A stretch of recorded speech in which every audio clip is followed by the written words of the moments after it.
নানা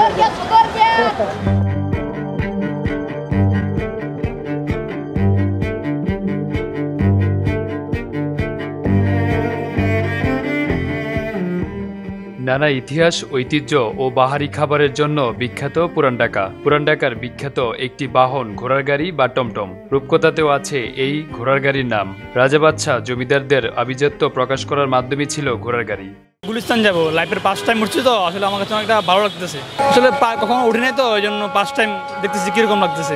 এই জন্য জ্যামজট থাকে না, একটু ফাঁকা দিয়ে চলে যায়।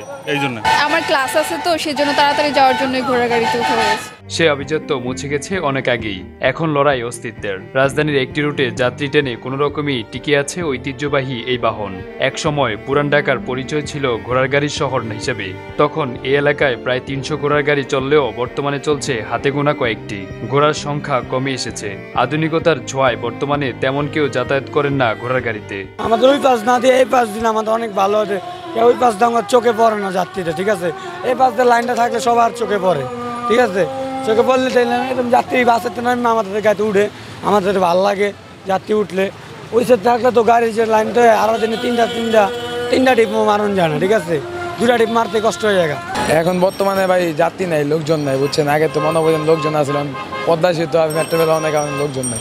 এখন সারাদিনে ভাই 1000-1200 টাকা কাম করি, শুক্রবার দিন 1500 টাকা কাম করি।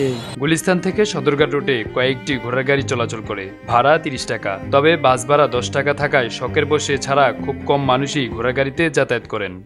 অনেক গাড়ি বন্ধ এখন বসে রয়েছে, এই গরমের কারণে চলতেছে না। এই এখন 2টা বাজে, এখন যাবে কটি মারবে, 200-500-600 টাকা কাজ করবে, 200 টাকা হবে না। এখন গাড়ি আমাদের রেগুলার চলে 8টা-9টা, আজ 10টা। কেউ গরমের জন্য যায় না, কেউ ইনকামের লেগে জানা যে চালায় লাভ কি, বসে খাওয়াই। আমরা সরকার চাচ্ছি, আমরা দীর্ঘ 50 বছর দিয়ে চাচ্ছি, কিন্তু আমরা তো সরকারের সহযোগিতা আসে কিন্তু আমরা পাই না। নগরীতে 400 বছরের ঘোড়ার গাড়িগুলো দিন দিন বিলুপ্তির পথে যাচ্ছে। ঘোড়ার গাড়িকে বৈধতা লাইসেন্স দিয়েছে ঢাকা দক্ষিণ সিটি কর্পোরেশন। বৈধতা থাকার পরেও সিটি কর্পোরেশনের নির্দিষ্ট স্টপেজে থামাতে ও যাত্রী উঠাতে পারছে না। প্রধান সড়কে দাঁড়িয়ে যাত্রী নিতে হচ্ছে বলে জানান ঐতিহ্যবাহী ঘোড়ার গাড়ি মালিক সমিতি। তবে অনেক সময় পুলিশের হাতে জরিমানাও দিতে হচ্ছে।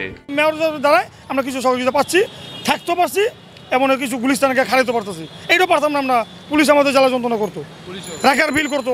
এখনো যে লালবাগ জুন ডিসি স্যার আমাদের ঘোড়া কেনে রাখতে দেয় না, গাড়ি ধরলে 1200 টাকা জরিমানা। ভাই ওই মধ্যে অন্য আমাদের অর্ডার আসছে, এই আমাদের প্লেট নাম্বার আসছে ঘোড়ার গাড়িতে, অনুমতি দিচ্ছে আমাদের, বৈধ করছে আমাদের স্যার মেয়র মহোদয়, কিন্তু ওইটা ট্রাফিক ডিসি স্যার মানতেছে না। আসলে ঘোড়া গাড়ি রেকার করে কোনো কথা নাই, কোনো কথা বলতে দেয় না আমাদেরকে। 1 টাকা রেকার বিল করে 1500 টাকা, মানে রেকার বিল 1200 টাকা, 300 টাকা দেওয়া লাগে রেকার অপারেটরকে। আগেকার দিনে রাজা বাদশাহ আভিজাত শ্রেণীর মাধ্যমে ঘোড়ার গাড়ি ব্যবহার হলেও পরবর্তীতে সাধারণ মানুষ এর ব্যবহার শুরু করেন। ফলে রাজকীয় এই বাহনটি ইতিহাস ও ঐতিহ্যের সাথে মিশে আছে এখনও। তবে বাহনটিকে টিকিয়ে রাখতে সরকারের সহায়তা কামনা করছেন ঘোড়ার মালিকরা। Arafat Hossain, news now 24, Dhaka.